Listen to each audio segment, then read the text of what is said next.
Hello, അങ്ങനെ മോഹിനിയാട്ടം കണ്ടു കേട്ടോ. ഭരതനാട്യം ആക്ച്വലി ഞാൻ കണ്ടില്ലായിരുന്നു. അപ്പോൾ എൻ്റെ വൈഫ് പറഞ്ഞിട്ടാണ് ഞാൻ ഭരതനാട്യം കണ്ടത്. ഇന്ന് ഭരതനാട്യം കണ്ടിട്ടാണ് ഞാൻ മോഹിനിയാട്ടം കാണാൻ വന്നത്. പക്ഷെ എനിക്ക് സത്യം പറയുകയാണെങ്കിൽ ഭരതനാട്യത്തിനെക്കാട്ടും ഇഷ്ടപ്പെട്ടത് മോഹിനിയാട്ടമാണ്. അടിപൊളി സ്ക്രീൻ റൈറ്റിംഗ് കേട്ടോ. തൈജു കുറുപ്പിന്റെ ഭരതനാട്യത്തെക്കാട്ടും എനിക്ക് ഇഷ്ടപ്പെട്ടത് ഇതിനകത്ത് മോഹിനിയാട്ടത്തിനകത്ത്. അടുത്ത കൊച്ചുപ്പിടിക്ക് വേണ്ടിയിട്ട് ഞാൻ വെയിറ്റ് ചെയ്യാണ് കേട്ടോ. Because it's A beautiful movie. Dark humour ആണ് കേട്ടോ ഇതിനകത്ത്. ചില ഡാർക്ക് ഹ്യൂമറും സ്ലാപ്സ്റ്റിക് കോമഡിയും എല്ലാം ഉണ്ട്. പക്ഷെ you all will love it. കണ്ടുകൊണ്ടിരിക്കാൻ പറ്റും. ഭയങ്കര എൻഗേജിങ് ആണ്. സ്ക്രിപ്റ്റ് ആണെങ്കിലും ഡയലോഗ്സ് ഒക്കെയാണ് എടുത്തു പറയേണ്ടത്. ട്വിൻസ് കുറച്ചേ ഉള്ളെങ്കിലും അടിപൊളിയായിട്ട് ചെയ്തിട്ടുണ്ട് രണ്ടുപേരും, ജെവിൻ ലെവിൻ. അതേപോലെ തന്നെ എല്ലാ ക്യാരക്ടേഴ്സും. മോഹിനിയാട്ടത്തിൽ കലാരഞ്ജിനി ചേച്ചിയുടെ പെർഫോമൻസ് അടിപൊളിയായിരുന്നു. സ്മോക്കിങ്ങിന്റെ ആദ്യത്തെ വരുന്ന ആ ടൈറ്റിലോട്ട് കലാരഞ്ജിനി ചേച്ചി അങ്ങ് തുടങ്ങുക. ഇതിനകത്ത് ഫുള്ള് കലാരഞ്ജിനി ചേച്ചി തന്നെയാണ് എല്ലാം. കൃഷ്ണദാസ് ആണ് ഇത് എഴുതി സംവിധാനം ചെയ്തത്. എനിക്ക് ഭരതനാട്യത്തെക്കാട്ടി എനിക്ക് ഇഷ്ടപ്പെട്ടത് മോഹിനിയാട്ടം തന്നെയാണ് കേട്ടോ. അതേപോലെ തന്നെ എടുത്തു പറയണം എല്ലാ ക്യാരക്ടേഴ്സും. സുരാജ് വെഞ്ഞാറമ്മൂട് സ്റ്റാർട്ടിങ്ങിൽ കുറച്ചേ ഉള്ളെങ്കിലും പൊളിച്ചടുക്കി. അതേപോലെ തന്നെ വിനയ് ഫോർട്ട് ലാസ്റ്റിലാണ് വരുന്നത്. വിനയ് ഫോർട്ട് ആണെങ്കിലും എല്ലാവരുടെയും ഡയലോഗ്സ് ഒക്കെ ആ ഒരു ആപ്റ്റ് ഡയലോഗ്സ് ആയിരുന്നു. ഫസ്റ്റ് പാർട്ടിൽ സുഭാഷ് ക്യാരക്ടർ നമ്മുടെ അഭിരാം ആയിരുന്നല്ലോ. സെക്കൻഡ് പാർട്ടിൽ ബേബി ജീൻ.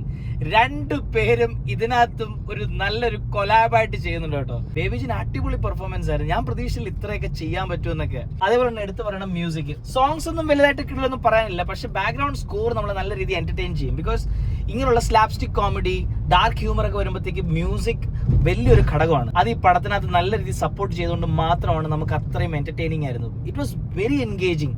ഓരോ ഡീറ്റെയിലിംഗ് കൊടുത്തിട്ടുണ്ട് ഈ പടത്തിനകത്ത്. ഫസ്റ്റ് പാട്ട് നോക്കുകയാണെങ്കിൽ ഭരതനാട്യത്തിൽ ആ സായികുമാറിന്റെ ആ ഒരു ഉടായ്പ് പറയുന്ന വരെ നമുക്ക് കുറച്ച് ലാഗായിട്ട് തോന്നി. എനിക്ക് തോന്നി.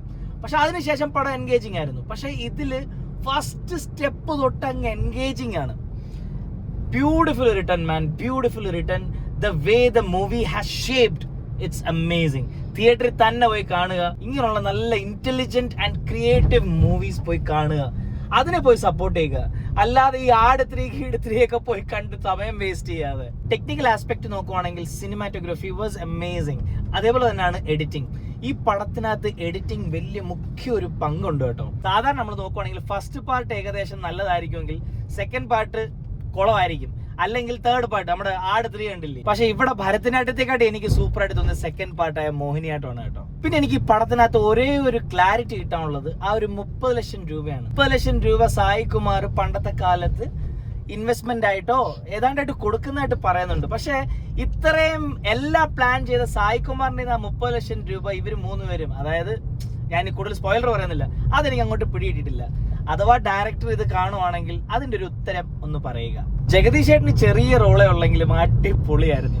എക്സ്പ്രഷൻസ് ആണെങ്കിലും ക്ലൈമാക്സ് ഒന്ന് കാണണം. ജഗദീഷ് ചേട്ടൻ സത്യം പറഞ്ഞാൽ ശശിയായി പോകുന്ന ഒരു സീൻ കാണണം. പടം തുടങ്ങുന്ന ഒരു 5-10 മിനിറ്റ് നമുക്ക് ആ സിറ്റുവേഷൻ മനസ്സിലാവില്ല. പക്ഷെ പിന്നെ അങ്ങോട്ട് വരുമ്പോഴത്തേക്ക് ഈ പടത്തിൽ ഇല്ലാത്ത സായികുമാർ ചേട്ടൻ ചെയ്തു വെച്ച കാര്യങ്ങൾ എന്തൊക്കെയാണെന്ന് നമുക്ക് മനസ്സിലാവും. ഈ പടത്തിന് 5-ലെ ഒരു 4 കൊടുക്കുന്നു. അപ്പം മുംബൈ കാ മല്ലു ഫ്രം കൊച്ചി. ഇതേപോലെ റിവ്യൂസ് ആയിട്ട് ഞാൻ വരുന്നതായിരിക്കും. ഷെയർ ചെയ്യാൻ മറക്കരുത്, ഫോളോ ചെയ്യാൻ മറക്കരുത്. നിങ്ങൾക്ക് ഇഷ്ടപ്പെടുവാണെങ്കിൽ ലൈക്ക് ചെയ്യുക. ഇഷ്ടപ്പെട്ടില്ലെങ്കിൽ ഇറ്റ്സ് ഓക്കെ. Thank you.